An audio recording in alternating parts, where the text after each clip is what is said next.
how are you doing and your family, first of all? Like, how is everybody doing? Yes, man, definitely. Man, family is doing pretty well. That's a Yeah, blessing. similar to everyone else, we've just been coping with this thing of, COVID and just everything that's been happening here in 2020. Just being, first of all, a man of God, but also like just checking in on my family and making sure they're doing well, and then my friends, and making sure that, they need anything, I'm there to help them with, whatever it is. Unfortunately, this year has really opened up our lives, and kind of taught us to love the people that's around you. So everything's going well, man. I can't complain. Family's pretty healthy.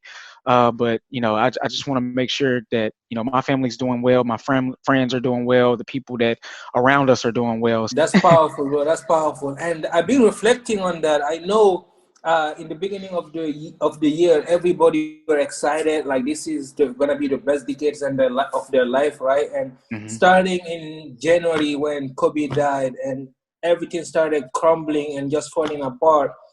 I mean, we started seeing, okay, this is the worst year of our life. But one thing that I also started reflecting on is that sometimes in order to have the best time of your life, you need to be able to identify who you are, to relearn who you are, to have Right. like to have some kind of to learn from some kind of darkness, to just be able to ready for everything that you need to do to come to thrive in that Right. near future.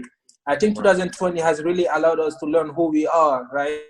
The things that Oh we yeah. care about, and I think that's a strong foundation we can build on to really thrive in the next 9 years. Yeah, definitely, man.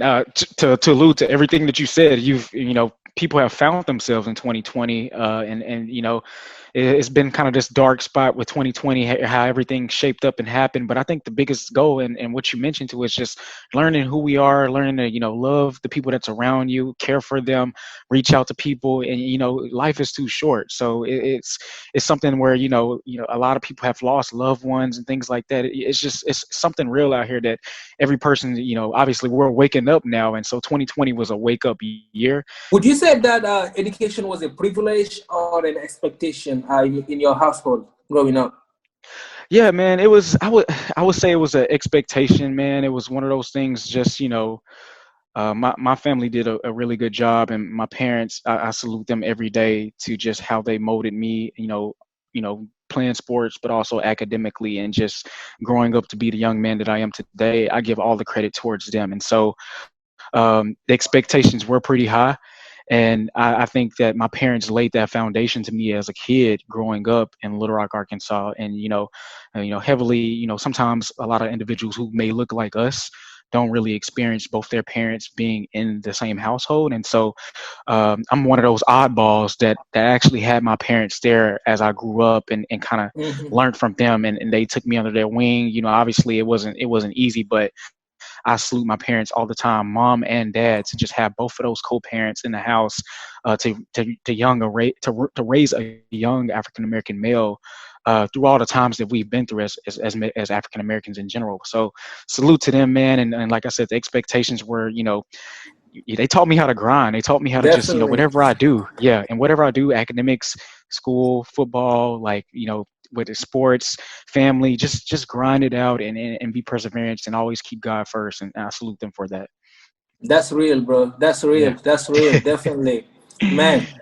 Let's talk about engineering a little bit, and that's engineering and medicine and measures like that are measures that many kids in our inner city communities do not know about, right? Hmm. Hmm. Nobody tell them you are learning chemistry right now, math and physics, for you to be able to use those in engineering, right? Right. Some people, you ask them, you can't be an engineer. They say, oh, I have to be perfect to be an engineer, right? They don't know there are people who failed all their life who are still engineers and stuff like that. And Yeah. I really believe that one of the main skills that we are known for, right? The ability Right. to be able to make something out of nothing, right? The Right. Right. ability to be able to think. I call it the hustler mentality, where you can Hmm. make things out of nothing. That's something that you use in engineering. That's called Right. emotional intelligence, right? Right. And Right. I feel like people in the inner cities will be better successful in engineering majors, right? Hmm. Hmm. Than the population that's there right now. But how did you realize that engineering was for you? Absolutely, man.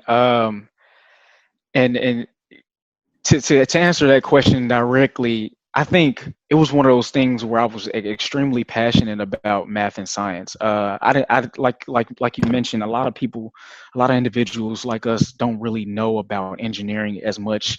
You know, you hear about doctors, you hear about lawyers and things like that. Oh, I want to do this, but Mm-hmm. engineering was one of those STEM fields that was introduced to me in high school, and I think my passion for it was just learning through my teachers. They were like, man, you're good at math and science. Like, why don't you pursue this engineering degree, and put you in a position where you can, make a living and be successful and things like that. And so engineering was like a hot topic, but like I said, I wasn't familiar with it at all.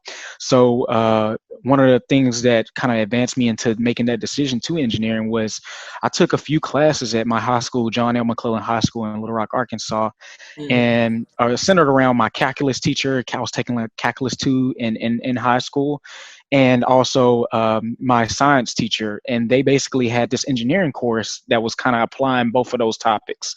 And so Mm-hmm. there was only a select students. It was like a pilot course that they did. It was called engineering technology. And Wow. so, they did like a pilot class with a few students. And dude, I fell in love with it. I fell in love with just the overall aspect of combining math and science and trying to figure out how to solve problems. Like that problem solving aspect of engineering is just like, man, I'm ready to boil down. I'm ready to get to the answer. And if I don't get to the answer, then what do I need to do in order to get to the answer? And so just Yeah. evaluating those steps, man, it's just an iterative process that I enjoyed at a young, early age, man, and I was ambitioned about. One of the questions that I've been reflecting on recently, like mainly because of 2020, right?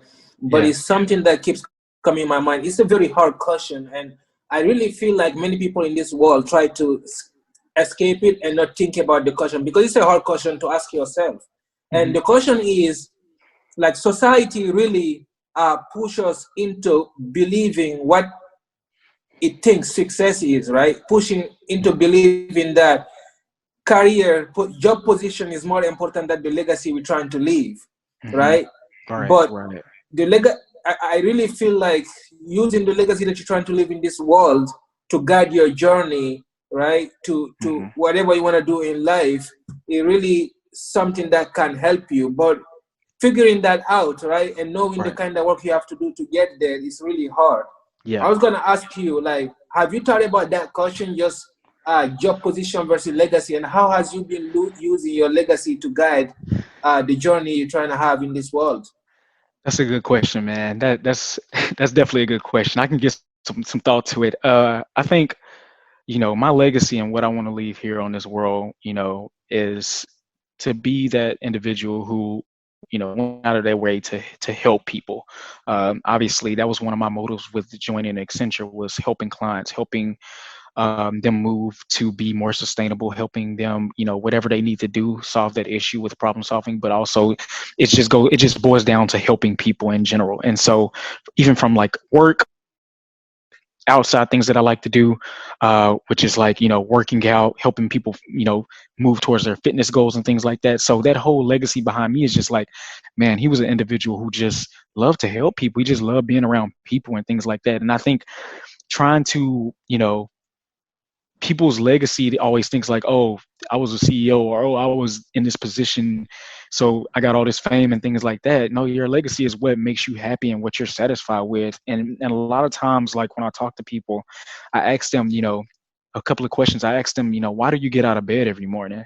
Mm, What's your purpose of getting out of bed? Like, is it to just work this job, blah blah blah, and that's it? You're satisfied? Because that's cool. I'm not knocking that at all, but what are you going to do next to go to that next, what are you going to do to go to you know that next level? And so mine's just helping people. So outside of like work and what I get paid to do, I like to do the same things. I like to kind of help people maneuver through their career, mentorship, being involved, and doing these things, that the little things that go overlooked, but it goes a long way, and that makes me happy inside, just because that's my legacy. I know when I leave this earth, a lot of people will be like, man, he helped me out, he helped me get to this position, he helped me discover who I am during a hard time like 2020. And those types of things value is what I value as a person. It don't have to be no money related, anything like that. It's just the goodness and doing good for people and helping them get to where they want to be in life. That satisfies me the most, and that's my legacy, man.